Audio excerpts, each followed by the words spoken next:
Fit for Life Radio. I'm here, your host Gary, aka Deegs, Gary Dukes, with William Shively. Hey y'all. We're podcasting here on a Sunday on the balcony outside. We're gonna see. Hopefully, there's not a ton of background noise. I think we'll be all right. We're trying to double duty here. Get a little D. Get a little Record a little cast. vitamin D.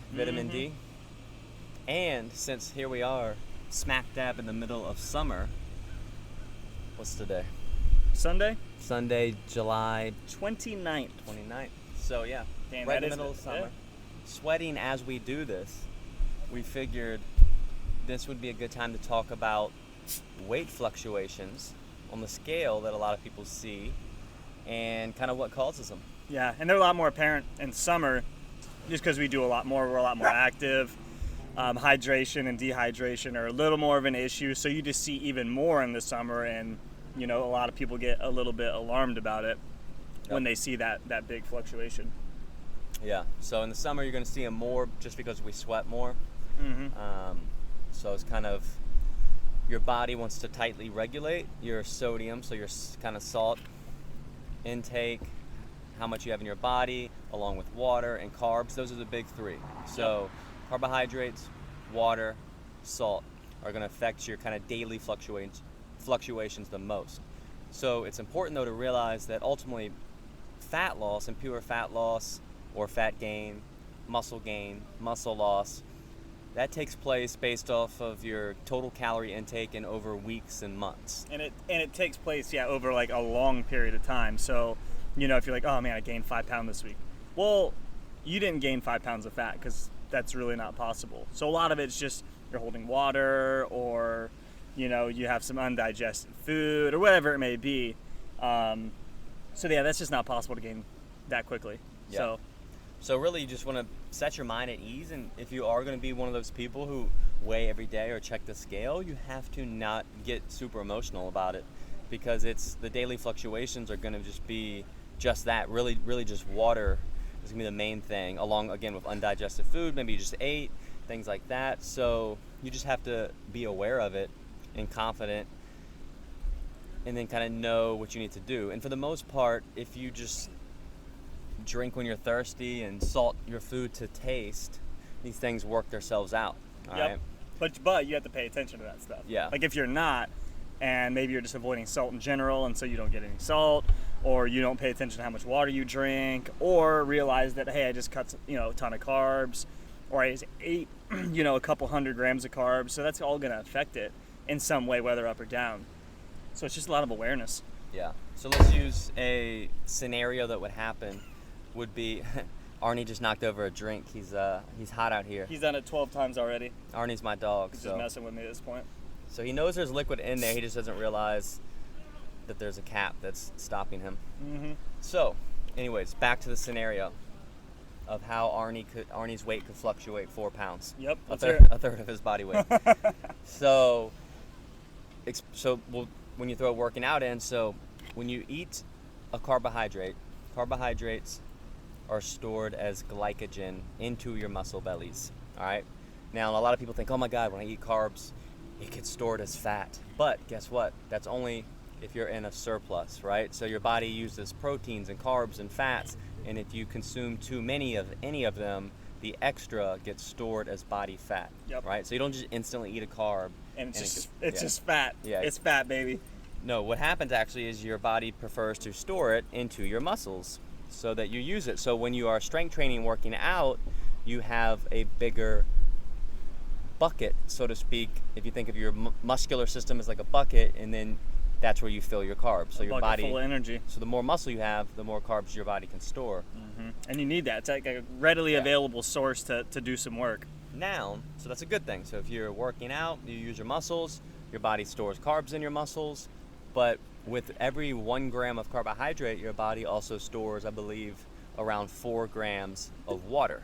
Yep. Right? So if you also have carbohydrates in your diet, you're eating them, you're working out, water comes along with it. So water you drink gets stored, hence the name carbohydrate.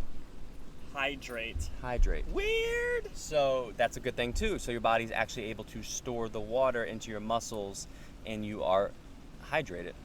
So the third piece of this puzzle is sodium. Your body My favorite. uses salt to help all this happen, to help store carbs and water into the muscles. It's all regulated, super complicated.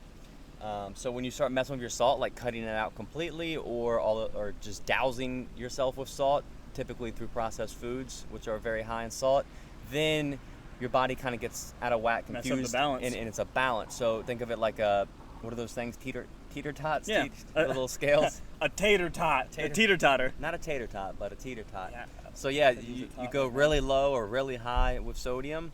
It kind of like has that bounce back effect. Yep. That's why, like, if you go out and like crush like all you can eat Chinese buffet, Yep. you're gonna have that like bloat afterwards, where like, your whole body's swollen. Maybe your rings don't fit afterwards because you're going from maybe a moderate salt intake to just crushing it, and then it's really retaining a ton of water. So that's like the example of one huge end of the spectrum. If you know me, you know I'm always on the run, up early and home late, so having a 3-hour morning routine isn't really in the cards for me. What is in the cards is AG1. It's a fast way to get vitamins and minerals I need to perform. I first gave AG1 a try because I wanted a single solution that helps support my entire body by filling in nutrient gaps and simplifying my morning routine.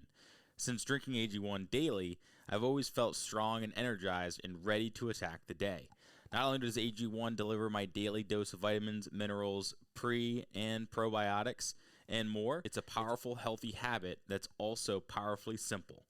It's one scoop mixed in water once a day and every day. I know that AG1 is giving my body high-quality nutrition. Every batch of AG1 goes through a rigorous testing process, so you know that it's safe. And AG1 ingredients are sourced for absorption, potency, and nutrition density. AG1 is a supplement that I trust to provide the support my body needs daily, and that's why I'm excited to welcome them as a new partner. Here is your chance to start every day this season with a gift to yourself. Try AG1 and get a free 1-year supply of vitamin D3K2 and 5 free AG1 travel packs with your first purchase exclusively at drinkag1.com/provengrit. That's drinkag1.com/provengrit. Check it out. If you know me, you know I'm always on the run, up early and home late, so having a 3-hour morning routine isn't really in the cards for me. What is in the cards is AG1. It's a fast way to get vitamins and minerals I need to perform. I first gave AG1 a try because I wanted a single solution that helps support my entire body by filling in nutrient gaps and simplifying my morning routine. Since drinking AG1 daily, I've always felt strong and energized and ready to attack the day. Not only does AG1 deliver my daily dose of vitamins, minerals, pre- and probiotics, and more, it's a powerful, healthy habit that's also powerfully simple. It's one scoop mixed in water once a day and every day. I know that AG1 is giving my body high-quality nutrition. Every batch of AG1 goes through a rigorous testing process, so you know that it's safe. And AG1 ingredients are sourced for absorption, potency, and nutrition density. AG1 is a supplement that I trust to provide the support my body needs daily, and that's why I'm excited to welcome them as a new partner. Here is your chance to start every day this season with a gift to yourself. Try AG1 and get a free 1-year supply of vitamin D3K2 and 5 free AG1 travel packs with your first purchase exclusively at drinkag1.com/provengrit. That's drinkag1.com/provengrit. Check it out. And then we could talk about the flip side. Like usually when people go low carb or even no carb or keto or whatever it may be, people will be like, oh my God, my first week I lost like 8 pounds.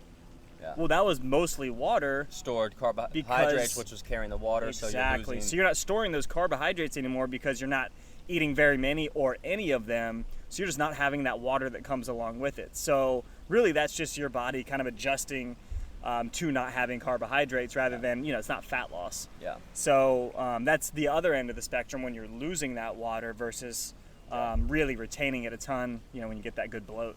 And you also notice, when you go and crush the Chinese buffet, you get really thirsty, right? Oh, yeah. So again, that's your body trying to regulate. It's all tied together. Your salt. Flush that salt out a little bit. Yeah. So once blood levels get high, your body wants to kind of thin it out, so then it makes you thirsty so that you'll drink water, and then it all kind of evens out. So the biggest thing to take away is trust your body and your instincts. It will kind of tell you what you need to know. So, if you do have a day where maybe you eat a ton of processed food, taking a ton of sodium, retain water, see the scale go up 3 or 4 pounds, it's really nothing to freak out about. It will work itself out. Drinking more water will probably help you regulate a little bit better. And at the same time, here's what happens a lot of time is then when people start working out, they start restricting sodium, they're training hard, they're sweating more, they actually need more salt. But while they're restricting it and they think, oh, I'm going to hydrate, so I'm going to drink a ton of water, but they're not getting enough salt to actually get the water where they need it to properly hydrate. So then you could end up, having a lot of water weight just because you're consuming so much water. Like you're drinking, like people will drink like a gallon of water a day. That's a lot of water, man. And then their salt intake's like nothing. So that's a problem too. Yep. So the biggest thing to understand is, those little daily fluctuations are going to be related to carbs, salt, and water. And it's not a good thing or a bad thing. No, it's just part of it. Like we're not like a stagnant organism. We're not like a wooden dresser to where the wooden dresser weighs 100 pounds and it's always going to weigh 100 pounds no matter how many times you weigh it every single day. Like we're a living, breathing, always evolving and changing thing, and there's so many systems involved in our bodies that it's not just I work out and I lose weight. No, like there's ups, there's downs, there's all arounds, and it's cool, it's fine, and just knowing that all of this will always fluctuate for your entire life and there's nothing you can do about it, like it's fine, it's okay. Like it's just, that's our day to day. It's always going to be a roller coaster. So what we're actually going to do is tell you what to do with it. Yeah. Which is, don't worry about it. Drink to thirst, salt to taste, and when it comes to tracking your weight, this is what we recommend. All right. So actually weighing in every day is fine. It's actually can be the most accurate way, but the key is you want to take your weekly average. All right. So we'll let this plane fly over. And I'm sure they heard Arnie barking. All right, so what you want to do is you want to take your weekly average. So weigh in every day for 7 days. Then on the 7th day, add up all the weights, divide them by 7. That's going to give you an average, all right? That's going to smooth out any fluctuations. Yep. So then every week, you're really just comparing that weekly average. And that's going to be a really accurate way to kind of track your progress. Yep. Another way is you could just weigh in every week, compare that. But say the day before you maybe go out and have a super sodium heavy meal and a weight fluctuation, it could spike it up. So that's where a lot of people freak, and why just weighing yourself once a week can be a little bit of an issue. Yeah. As long as you understand like the fluctuations are there and it's cool, weighing yourself every day isn't a big deal. But it's when people see it go up a pound, they're like, oh my God, I gained a pound. Well, not really. Just, know that, everything we just explained happens and it's fine.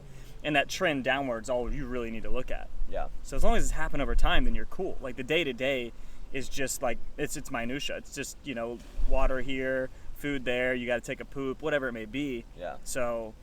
But again, like the weekly average from the daily weigh-ins is actually going to be better than the once a week. Yep. Because you could have some fluctuation where it's 3 or 4 pounds off. But it cuts that out. So it's not a great comparison from week to week. Mm-hmm. So if you do weigh in weekly, you want to weigh in weekly so you're on top of it, but really you're comparing your monthly weight. So over time, you want to see it trend down. So, because again, the fluctuations on that given day, especially if you tend to have like a restaurant meal or something the day before you weigh in or the day of a weigh-in, it's going to throw things off from that water, salt, carb combination.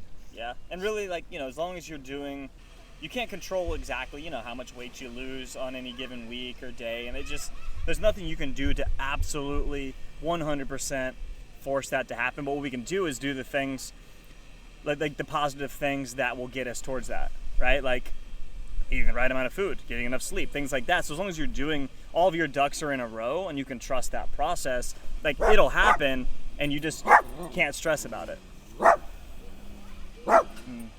He's not happy. No one's allowed to play in the pool. So Arnie feels real strongly about people tracking their weights. You know his opinion now. Yep. So with that, I would say don't freak out over the fluctuations. Nope. Decide how you're going to track and be consistent with it. All Yeah. right. And Simple. then from there, it's really just understand that, true actual fat loss, we don't care about just weight loss. Fat loss is going to be a trend over weeks and months and years. That's what's, It's the long controlling game. your calorie intake is going to manipulate that over time, not daily fluctuations. So there's really nothing to worry about. Yep. Nothing to stress about. We need the littlest amount of things to worry about. So, not letting that get to you is definitely a big one. Yeah. I'm going to offshoot with this because it's pretty funny. One of the kids at the gym, if anybody knows him, Becca's son, he came up to me. He's like, "Hey, Will, are you guys going to do any more podcasts?" I was like, "Yeah, like we've done 2, and we'll probably do them every single week." He was like, "Oh, okay. Well, do you think you can do any without any curse words? Because I can't listen to them if you guys say curse words." And so I tried my hardest, because it's usually my fault. It's really nobody else's fault. So I tried my hardest this time to not let any slip, and I think I did a good job. So Braden can listen to this. I think this will be 3 in a row I think, yeah. where we don't have to throw up the old Explicit. explicit. I'm working on myself, okay? Yeah. We're making this show kid-friendly for all because we want fit for life. If you can start young, start listening young, you stand a better chance. Fit for life kiddos. All right, guys. Well, I think we're going to get in the pool. Yep, What do you think? I think we are. Hydrate. Eat some food with salt. Yep. And it'll all work out. Don't stress. All right, guys. Have a good one. Later. As always, thanks for listening, guys. If you want to learn more, check us out at coastalfitnessva.com or garydeagle.com. We'll see you next time.